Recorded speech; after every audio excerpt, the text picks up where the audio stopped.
Hello and welcome back to your daily dose of Dominions. Turn 85 tonight with kirbyone playing as Kailasa.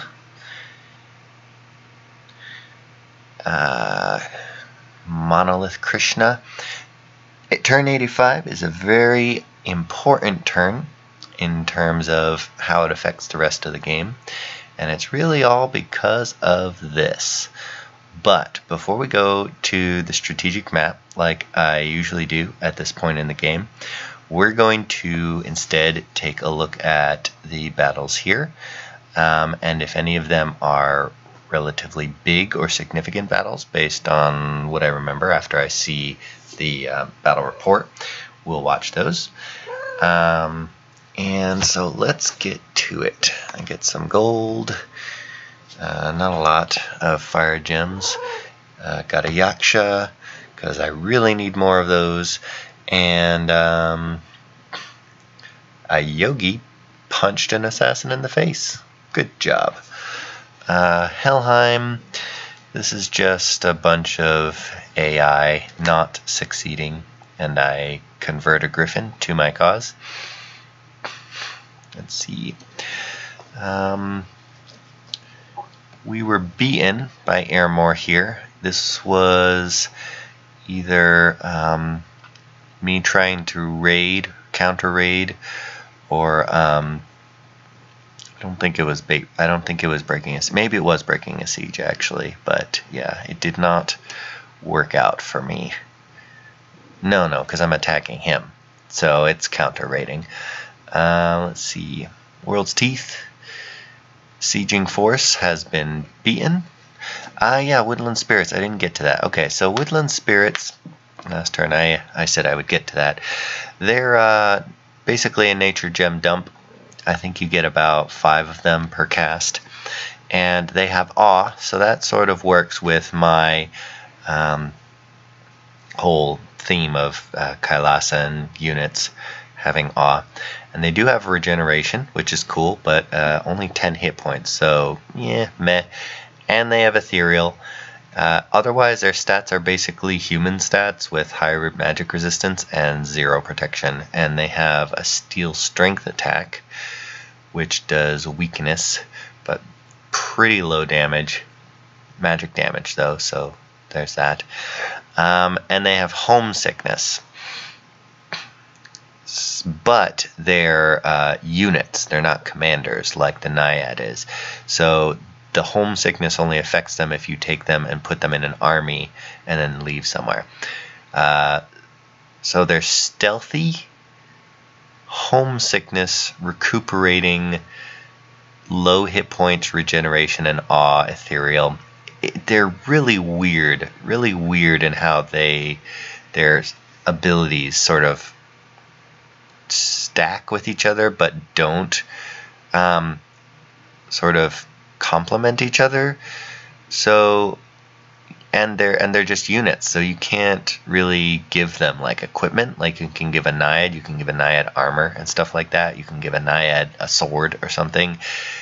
These guys have to be buffed, and they're not sacred, so they don't get a bless, so you have to use like nature spells, and which you'll have, because obviously you have to have nature in order to be summoning them. But I have no idea how to use these units. If anyone has had any experience with using Woodland Spirits successfully or in interesting ways, let me know. But I just don't think that there is really a good use for them. They did kill 5 units. Let's take a look at this battle and see how it went down. So I'm basically just throwing everything at this. And there are undead. See, the thing with undead is that undead just cuts straight through the Awe, but it doesn't cut through the ethereal, so there's that. Now they all get luck from... So I've got Anti-Magic and Will of the Fates, so that's going to affect a lot of stuff. And Howl. So that's great. Did I get Wooden Warriors up? Nope. No Wooden Warriors, so the fire is not burning me as much as it could. But yeah. And then the Steel Strength, does that work against undead? Doesn't affect inanimate beings. So yeah, see, these guys just are really crappy against undead, which is what I'm fighting, except with the exception of gelatinous cubes. So yeah, and then some swarms. Well, I've got a lot of stuff going on, and the Gandharvas, honestly, really, at this point, could just take all of this by themselves, pretty much. There's Wooden Warriors. So I've got Wooden Warriors up now. Check, yeah, so they've got some protection now, but again, fire vulnerability, so oh well. But yeah, with all this combination of battlefield magic, anti-magic, Wooden Warriors, Howl as backup, and then everything else. They even have Celestial Music up, because I think is my Siddha here? Not sure. Wow, that is a lot of swarms. No, but I have Gurus, and Gurus can cast, with Communion Gurus can cast Celestial Music. So yeah, the Gandharvas could have really taken probably all of this by themselves. Now he would have been spamming skeletons himself, but over time they would have been able to wear through that, just from the sheer number of attacks that they're dishing out and not taking any damage. But now I know. So yeah, again, Woodland Spirits, not feeling it. Okay, here there's just some liches, which liches can do that sort of stuff by themselves against the province defense I have. Wraith Lords and some Tartarians against province defense, yeah. I did not have PD there, probably because I'm short on money. And Hinam raids me somewhere. So what did he use? Probably fire elementals. Yeah, with bodyguards. Phoenix Pyre. Oop. Oh, I just ran away. Well, that'll do it then. Okay. And what else? Bountiful Land. So he attacked me here, and I actually lost. And this was a pretty big loss, because I did mention earlier on that if a prophetized elemental king or queen dies, that'll come up later. And so he does die, and this is how I find out about that. Let's see. There it is, paralyze. Yep, and he gets paralyzed as well. So that's what I'm talking about. Once you get Astral Nations online, the days of super combatants and thugs are over.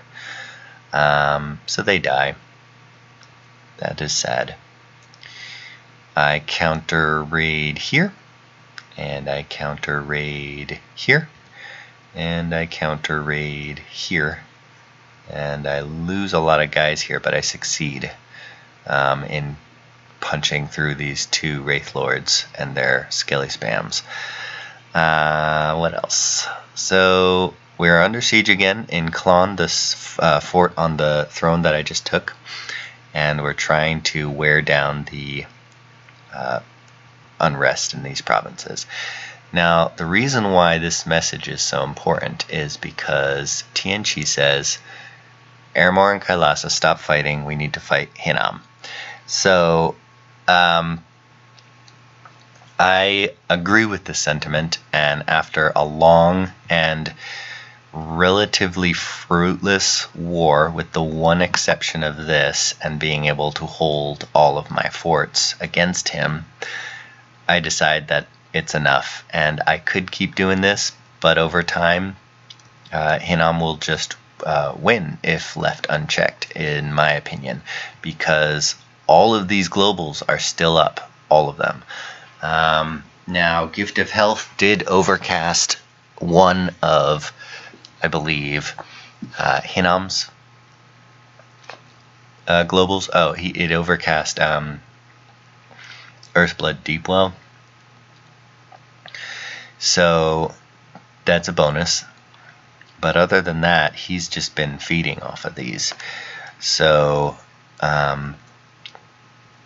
Tianchi has been getting whittled down, with Hinam being able to focus exclusively on that while Airmore and I are punching each other. And while I did want to pay back Airmore for what I viewed as the backstabbing that I got while I was trying to take Hinam, which, again, I think I mentioned this, but I don't think that my setup would have been able to take Hinam even if Airmore hadn't attacked me, just because I was noobish and did not plan my storming of the castle appropriately, nor leave myself avenues of retreat, so that was just all on me. But at the same time, a lot of my backup was tied up fighting Airmore, so especially in Helheim, and my Pretender was not available to be able to cast Crumble on Hinam immediately. So it might have been slightly different, but I'm not 100% sure. In any event, I was grumpy with Airmore and wanted to punish him, and it did not work out as well or as quickly as I thought it would, and the sheer amount of chaff that I've had to wade through has been whittling me down, and I've been making grindingly slow progress, but I think Hinam is making more gains against Tianchi faster than I'm making gains against Airmore.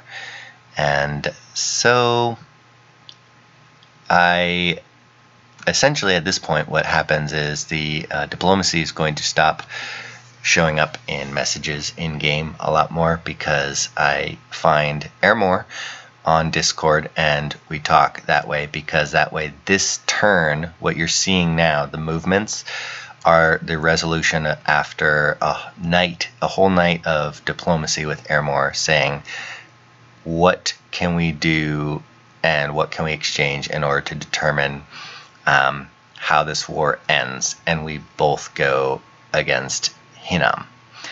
And what we decide to exchange is essentially, I get every province in my dominion, which is all of this, and this, and this.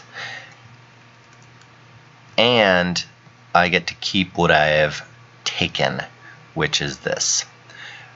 But I will give Airmore this province and the fort therein. So I evacuate this fort, and I'm moving everyone out of here, and he is going to move with this army back here and then here and take this from me free of charge, while I get to keep this. And this is sort of my connection to my lands. And then I will take back this, and I'm already moving to take back as many of the provinces as I can. So he's going to move with his army from here back around this way in order to send this army and meet up and go attack Hinam from this direction.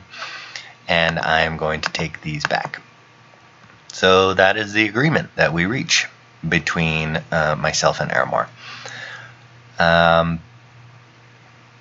Now, then I also start talking with Hinam, either this turn or next turn. So I'm going to take a look at next turn tomorrow night and elaborate on that. Tianchi I don't actually find on Discord until later, so I'm sending a message. And I'm also sending a skull staff that I got from a battle back to Airmore as a token of goodwill. And I'm sending this message to both Tianchi and Airmore in terms of a shift in priorities. And that's pretty much that for this turn. And as a result of all this, I'm going to just start rebuilding and put together some semblance of an army with which I will start deciding to go attack Hinam with.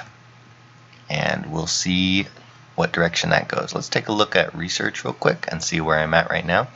I've got alteration 9, conjuration 8, and my objectives are now construction for some better items and enchantment for some, really just the nature in enchantment, which is relief will be good, but I don't really use it this game because I do not learn of its strength and value until after this game is over.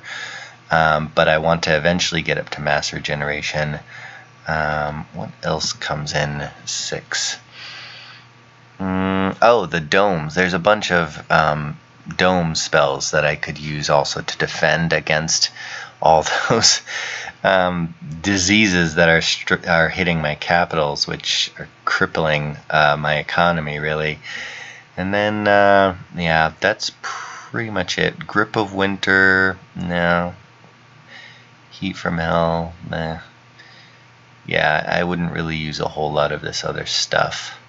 So I'm really just sort of trying to break into enchantment because I haven't used the enchantment branch a whole lot in this game, nor do I see myself as doing so, really, as Kailas in future games. But I'm learning how it works. So, yeah, that's this turn. Be back tomorrow night to see where we go from here. Essentially, the war with Airmore is now over, and we're shifting attention back to Hinnom. Alright, have a good night.